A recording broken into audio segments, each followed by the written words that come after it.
নবী করিম সাল্লাল্লাহু আলাইহি ওয়াসাল্লাম বললেন, ও আমার সাহাবীরা, এমন দোয়া করে দোয়া করছো যেই দোয়াকে বলা হয় ইসমে আজম। এই দোয়া করে দোয়া করলে সঙ্গে সঙ্গে রব্বুল আলামিনের দরবারে কবুল হয়ে যায়। আপনারা অবগত আছেন, আমাদের আলোচনা চলতেছিল পয়গম্বর সুলাইমান আলাইহিস সালাতু ওয়াস সালামের জীবনী প্রসঙ্গে। পয়গম্বর সুলাইমান আলাইহিস সালাতু ওয়াস সালাম তিনি বললেন, রানী বিলকিস আমার কাছে আত্মসমর্পণ করবে, কারণ আত্মসমর্পণ করা ছাড়া তার কোনো উপায় নেই। আত্মসমর্পণ তাকে করতেই হবে। আমার বিশাল সৈন্যবাহিনীর সামনে রানী বিলকিস টিকতে পারবে না, এটাও ভালো করে বুঝে। তো নিজের জান যদি বাঁচাইতে হয়, আমার কাছে তাকে আত্মসমর্পণ করতে হবে। তো আমি চাই সে আমার কাছে আত্মসমর্পণ করার পূর্বেই তার রাজ সিংহাসন, তার বিশাল সিংহাসনটা আমার কাছে উঠায় নিয়ে আসা হোক, যাতে করে আমি যে কত বড় ক্ষমতাধর, কত সুপার পাওয়ার রাষ্ট্র ক্ষমতার মালিক আল্লাহ তাআলা আমাকে দিয়েছেন, এটা যেন সে বুঝতে পারে। বুঝে সে যেন আমার প্রতি, আমার ধর্মের প্রতি, আমার আল্লাহর প্রতি সে যেন আকৃষ্ট হয়। এ কারণে আমার প্রভাব প্রতিপত্তি বোঝানোর জন্য, আমার ক্ষমতা বোঝানোর জন্য সে আমার কাছে আসার আগে তার সিংহাসনটা আমার কাছে নিয়ে আসতে হবে। ও যেখানে মনে চায় সেখানে থাকুক, ওর সিংহাসন আমার দরবারে আনতে হবে। জিনদের ভিতর থেকে বিশাল দৈত্যাকার এক জিন ও লাফ দিয়ে বলে উঠল, আমি পারবো আনতে। কত সময় লাগবে? আল্লাহ তাআলা বলছেন, قال عفريت من الجن أنا آتيك به قبل أن تقوم من مقامك। জিন বলল, আপনি আপনার জায়গা থেকে সরার আগে, জায়গা থেকে উঠে যাবেন, এই ওঠার আগে আমি ওর সিংহাসন নিয়ে আসব। গত সপ্তাহে বলেছিলাম, জিনের অনেক ক্ষমতা, অনেক শক্তি, তবে সেই শক্তির সীমাবদ্ধতা আছে। কিন্তু মানুষের হাতে আল্লাহ রাব্বুল আলামিন কোরআনের মাধ্যমে এত বড় ক্ষমতা দিয়েছেন যে ক্ষমতার কোনো সীমারেখা নেই। তবে মনে রাখতে হবে, এই ক্ষমতাটা মানুষের নয়, ক্ষমতাটা কার? আল্লাহর, আল্লাহর কোরআনের। জিন বলল, আপনি জায়গা থেকে ওঠার আগে আমি সিংহাসন এনে দিব। তখন হযরত সুলাইমান আলাইহিস সালাতু ওয়াস সালামের একজন খালাতো ভাই, তার পরিষদ বর্গের একজন গ্রহণযোগ্য উচ্চমানের সদস্য, নাম হলো, গত সপ্তাহে বলেছিলাম, আসিফ ইবনু বারকিয়া। আসিফ ইবনু বারকিয়া বলল, পয়গম্বর,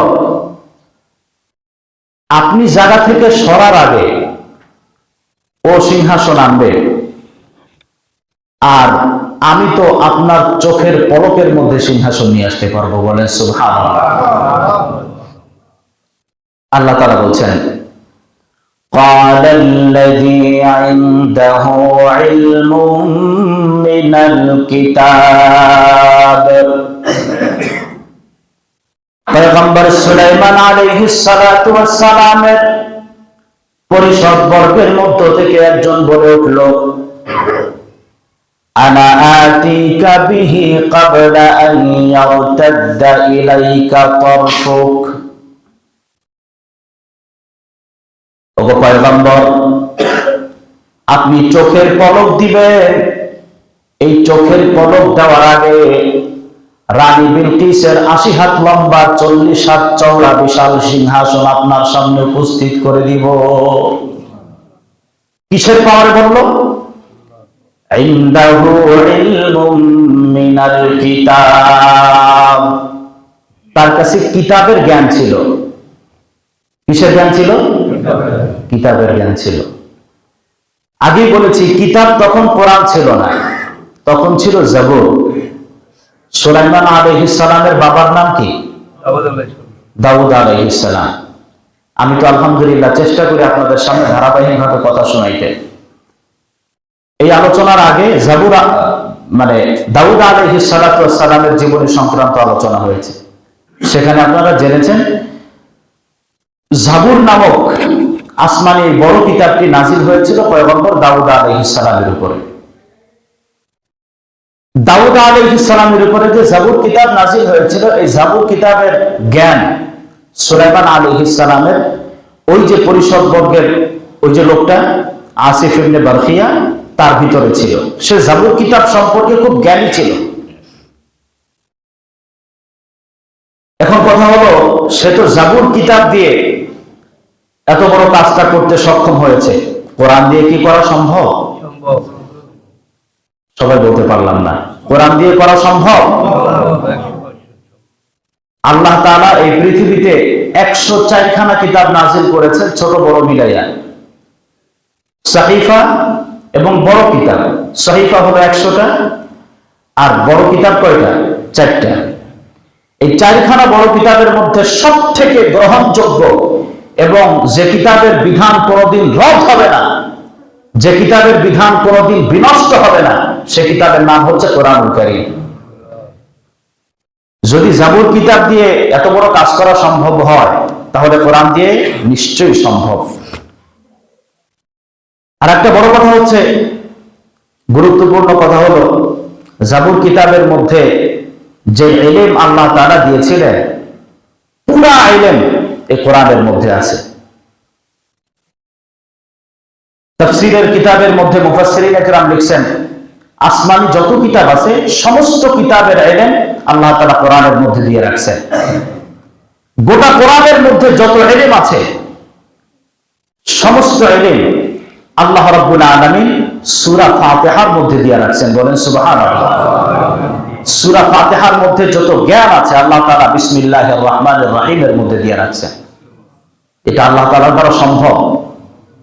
এজন্যই তো কোরআনের তাফসীর করা যাবে, এর ব্যাখ্যা করা যাবে, কিন্তু এর কোনো কুল কিনারা খুঁজে পাওয়া সম্ভব হবে না। আপনি এক বিসমিল্লাহির রহমানির রহিমের তাফসীর তো সারা জীবনে করতে পারবেন না, কারণ বিসমিল্লাহির রহমানির রহিমের মধ্যে আল্লাহ তাআলা প্রদত্ত যত জ্ঞান আছে, যত ইলম আছে, ইলমে ওয়াহী বলতে যা আছে, কেউ যদি তাফসীর করতে পারে বিসমিল্লাহির রহমানির রহিমের, এইখান থেকেই সমস্ত জ্ঞান বের করতে পারবে। তাহলে কিভাবে সম্ভব? আসিফ ইবনে বারখিয়া বলল, আপনি 2 চোখ পলক দিবেন, এর মধ্যে আমি নিয়ে আসব। মুফাসসিরিন ইকরাম বলেন, জাবুর কিতাব থেকে আসিফ ইবনে বারখিয়া যে ইলমটা কাজে লাগিয়েছিলেন সেটা হচ্ছে ইসমে আজমের ইলম। গত সপ্তাহে ইসমে আজম বলছিলাম। আসিফ ইবনে বারখিয়া যে ইলমটা তিনি কাজে লাগিয়েছেন সেটা হচ্ছে ইসমে আজমের জ্ঞান, ইসমে আজমের ইলম। ইসমে আজম এটা কি আসলে? ইসমে আজমটা কি ভাই সব? ইসমে আজম কি, এই কথার ব্যাখ্যা করতে গিয়ে মুহাদ্দিসিন ইকরাম, মুফাসসিরিন ইকরাম 40টা ব্যাখ্যা তিনি লিখছেন, 40টা মতামত দিয়েছেন মুফাসসিরিন ইকরাম। যতগুলো হাদিস আসছে, এই হাদিসের মধ্যে সব থেকে বিশুদ্ধ যে হাদিসটি এসেছে, সে হাদিসটি আমি আপনাদের সামনে পড়ছি। হযরত বুরাইদা রাদিয়াল্লাহু তাআলা আনহু, আল্লাহ তাআলা রাসূলের একজন জলিলুল কদর সাহাবী হযরত বুরাইদা রাদিয়াল্লাহু তাআলা আনহু। হযরত বুরাইদা রাদিয়াল্লাহু তাআলা আনহু বলেন, 2 জন ব্যক্তি এক জায়গায় বসে আল্লাহ তাআলার কাছে দোয়া করতেছে। এক ব্যক্তি দোয়া করে আর এক ব্যক্তি আমিন বলে। মুসলমান ভাইরা আমার, নবী করিম সাল্লাল্লাহু আলাইহি ওয়াসাল্লাম ওই 2 ব্যক্তির পিছন দিয়ে পথ চলতেছেন।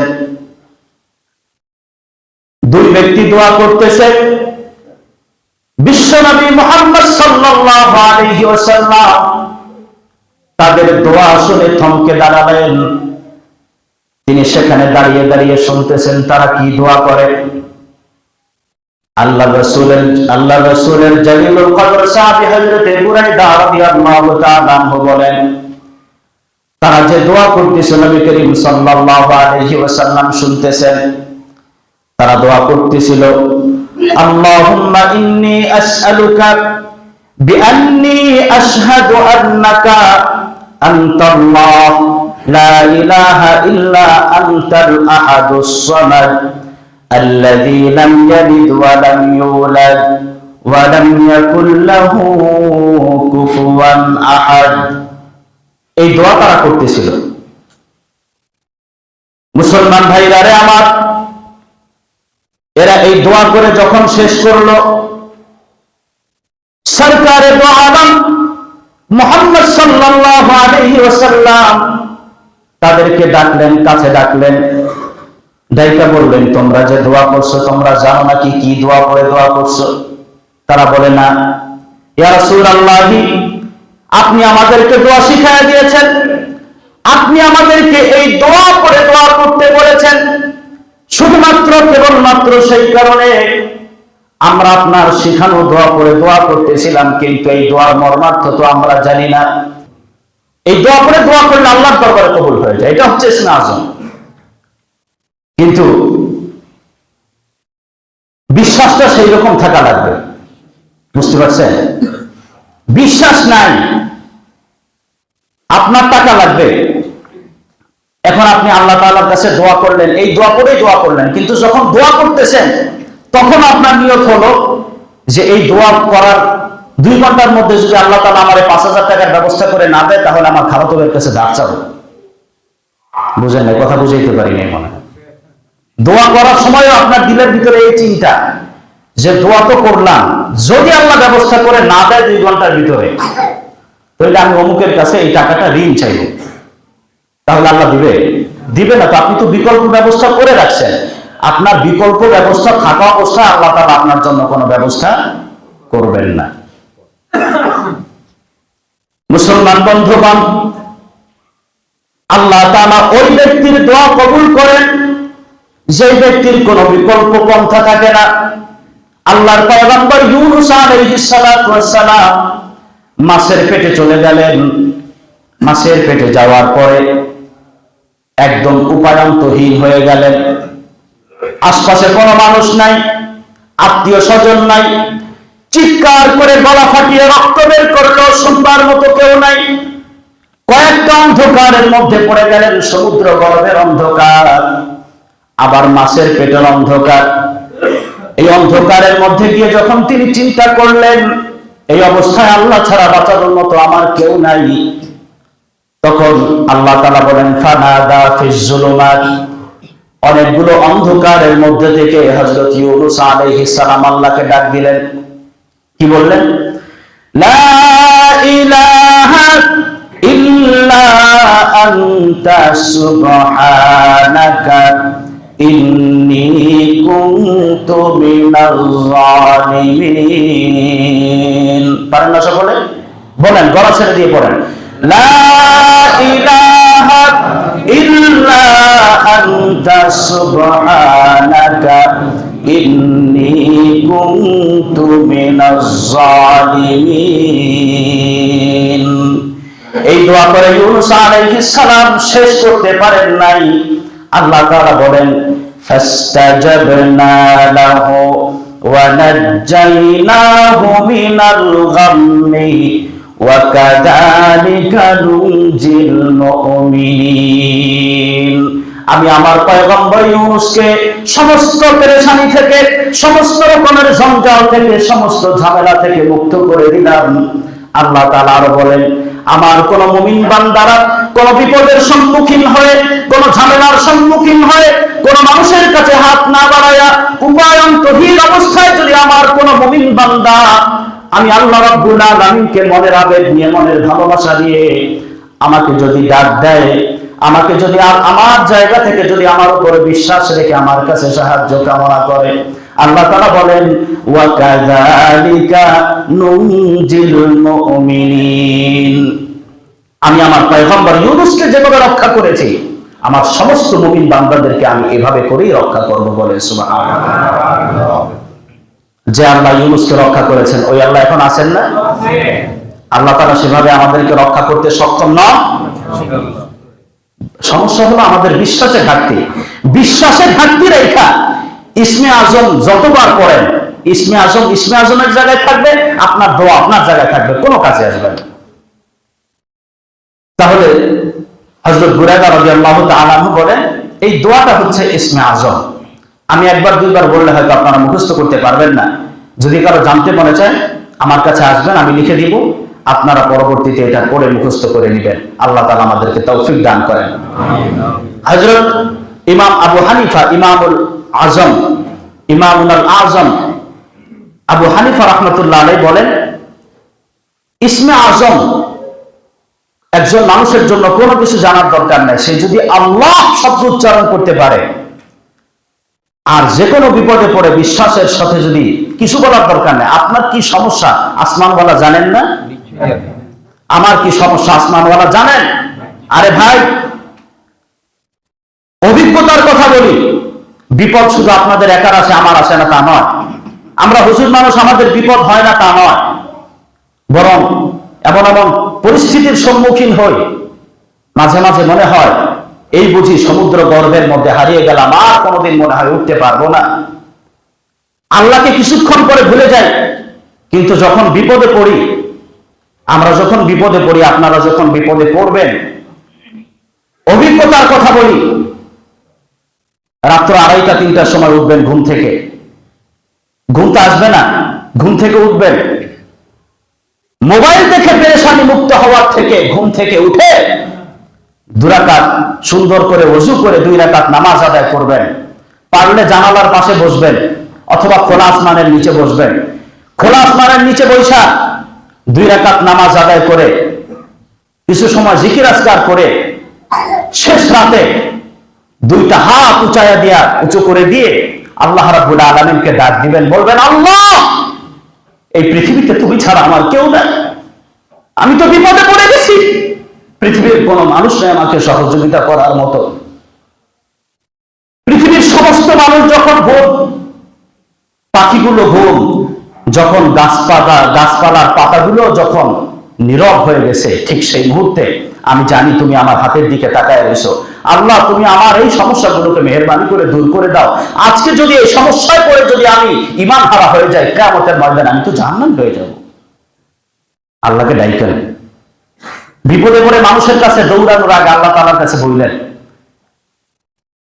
দেখবেন বিপদ দূর হোক আর না হোক আপনার চিন্তা থাকবে না, ইনশাআল্লাহ আপনার চিন্তা থাকবে না।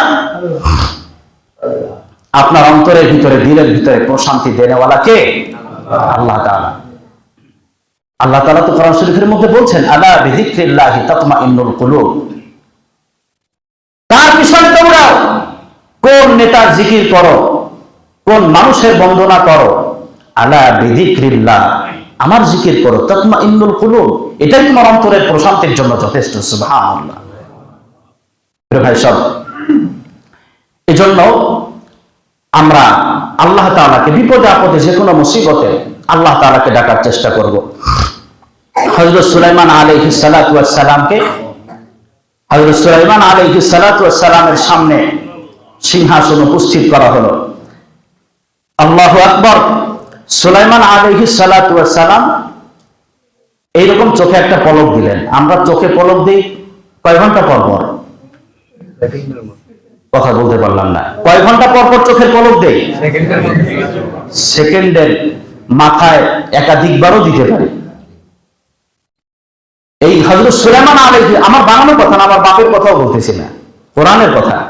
সুলাইমান আলাইহিস সালাম চোখের পলক দিলেন।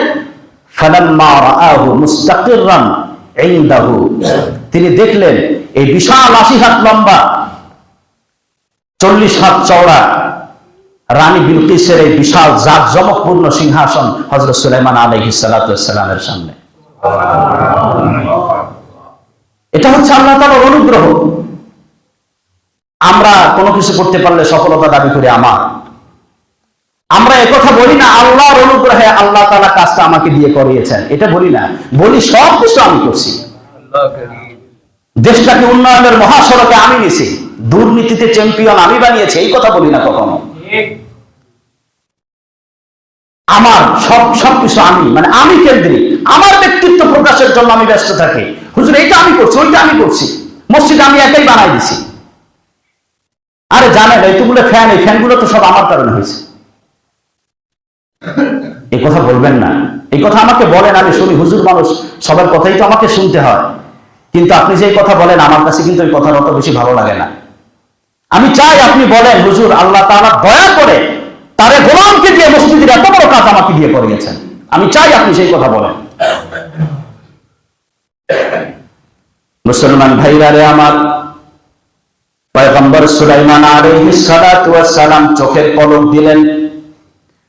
আল্লাহ তাআলা বলেন ফালাম্মা রাআহু মুস্তাকিররান ইনদাহু, পয়গম্বর সুলাইমান আলাইহিস সালাতু ওয়াস সালাম যখন চোখের পলক দিলেন, সঙ্গে সঙ্গে তিনি তার চোখের সামনে দেখলেন এত বিশাল সিংহাসন দেখতে পাইলেন। তিনি এটা নিজের কৃতিত্ব দাবি করলেন না, কিন্তু তিনি কি বললেন? আল্লাহ তাআলা বলেন ক্বালা হাযা মিন ফাদলি রাব্বি, এটা হলো আমার আল্লাহ রাব্বুল আলামিনের বিশেষ করুণা, বিশেষ অনুগ্রহ। লিয়াবলুয়ানি আশকুরু আম আকফুর ওয়া মান শাকারা ফাইন্নামা ইয়াশকুরু লিনাফসিহি ওয়া মান কাফারা ফাইন্না রাব্বি গানিয়্যুন কারীম। পয়গম্বর সুলাইমান আলাইহিস সালাতু ওয়াস সালাম বললেন আশকুরু আম আকফুর, আমি হয়তো শুকরিয়া আদায় করব অথবা আমি কুফরি করব, হয় শুকরিয়া আদায় করব অথবা কুফরি করব। কিন্তু শুকরিয়া আদায় করলে লাভ কার, কুফরি করলে ক্ষতি কার, এটাও তিনি বলে দিয়েছেন। আল্লাহ তাআলা আমাদের জন্য সবকিছু বলে দিয়েছেন যাতে আমরা পথভ্রষ্ট না হই। নালায়েক কপাল পোড়াগুলো বলে যে আল্লাহ তাআলা তো তাকদিরে বহু আগে জান্নাত জাহান্নাম লিখেই রাখছেন, এখন যদি আমি জাহান্নামে যাই এটা তো আমার কোনো দোষ না, আল্লাহ তো লিখে রাখছেন, আমি তো সেই পথেই চলছি। যারা নাউজুবিল্লাহ বলছেন আর যারা বলেন নাই, বুঝলাম না আসলে কি, যারা বলেন নাই কেন বলেন নাই বুঝলাম না, সকলে বলেন নাউজুবিল্লাহ। তাকদীরকে অস্বীকার করলে ঈমান থাকবে? ঈমান থাকবে না। আমি প্রায় সময় বলি তাকদীর দুই প্রকার, তাকদীরে মুবরাম, তাকদীরে মুআল্লাক। তাকদীরে মুআল্লাক যেটা, এইটার মধ্যে আল্লাহ তাআলা সবকিছু আপনার উপরে দিয়ে দিয়েছেন। ফারিকুন ফিল জান্নাহ ওয়া ফারিকুন ফিস সাঈর, আল্লাহ তাআলা দুইটা রাস্তা বলে দিয়েছেন। এটা তো পরীক্ষার জায়গা, এটা তো পৃথিবীটা তো পরীক্ষার জায়গা। তারপরে তো আল্লাহ তাআলা আপনি পরীক্ষায় পাস করার জন্য যেসব প্রশ্ন আপনাকে করা হবে, মান রাব্বুকা ওয়া মা দীনুকা ওয়া মান হাযা রাজুল আল্লাযী বুইসা ফীকুম, সব প্রশ্ন ওপেন করে দিয়েছেন আল্লাহ তাআলা, যেন আল্লাহ তাআলার মায়া আর মহব্বতের বান্দাগুলো কিয়ামতের ময়দানের জন্য ঠেকে না যায়। সবকিছু ওপেন করে দিয়েছেন, এই জন্য সবকিছু আল্লাহ তাআলা বলে দিয়েছেন। জান্নাতের রাস্তা একটা, জাহান্নামের রাস্তা একটা। কোন রাস্তায় চলবো সেটা আমার ব্যক্তিগত ইখতিয়ার। আমি যদি জাহান্নামের রাস্তায় চলি, দোষ আল্লাহর না, দোষ আমার। ভাই সাহেব, হযরত সুলাইমান আলাইহিস সালাতু ওয়াস সালাম বললেন ওয়া মান শাকারা ফাইন্নামা ইয়াশকুরু লিনাফসিহি, কেউ যদি শুকরিয়া আদায় করে তাহলে সে নিজের জন্যই শুকরিয়া আদায় করলো। ওয়া মান কাফারা ফাইন্না রাব্বি গানিয়্যুন কারীম, আর যদি কেউ কুফরি করে, আল্লাহর শুকরিয়া আদায় না করে, নিজের ব্যক্তিত্ব আর কৃতিত্ব প্রকাশ করতে চায়, তাহলে তার বোঝা উচিত, জানা উচিত ফাইন্না রাব্বি গানিয়্যুন কারীম, আল্লাহ তাআলা তিনি যে কোনো মানুষের যে কোনো অনুগ্রহ আর দয়া পাওয়ার থেকে আল্লাহ তাআলা অমুখাপেক্ষী। আল্লাহ দরকার নাই, আল্লাহ সবকিছু থেকে ধনী। কে কি বলবে, কে শুকরিয়া আদায় করবে আর কে কুফরি করবে, এটা আল্লাহ তাআলার জানার কোনো দরকার নাই। প্রিয় ভাই সব, এরপরে একদম সংক্ষিপ্ত কথা, قال نكروا لها عرشها ننظر أتهتدي أم تكون من الذين لا يهتدون। সিংহাসন নিয়ে আসা হলো। সুলাইমান আলাইহিস সালাতু ওয়াস সালাম বললেন সিংহাসন উল্টায় দাও, দেখি রানী বিলকিস তার সিংহাসন চিনতে পারে কিনা। পরিষদবর্গ তার সৈন্য সামন্তরা সিংহাসন উল্টায় দিল। যখন রানী বিলকিস আস্তে আস্তে করে আসলো, আসার পর রানী বিলকিসকে জিজ্ঞেস করছেন, এটা কি তোমার সিংহাসন? দেখো তো। ফালাম্মা জাআত তিলা আহাতা ফালাম্মা জাআত তিলা আহাকাদা আরশু, তাকে বলা হলো এটা কি তোমার সিংহাসন? ক্বালাত কাআন্নাহু, বিচক্ষণ নারী রানী বিলকিস খুব বিচক্ষণ ছিল।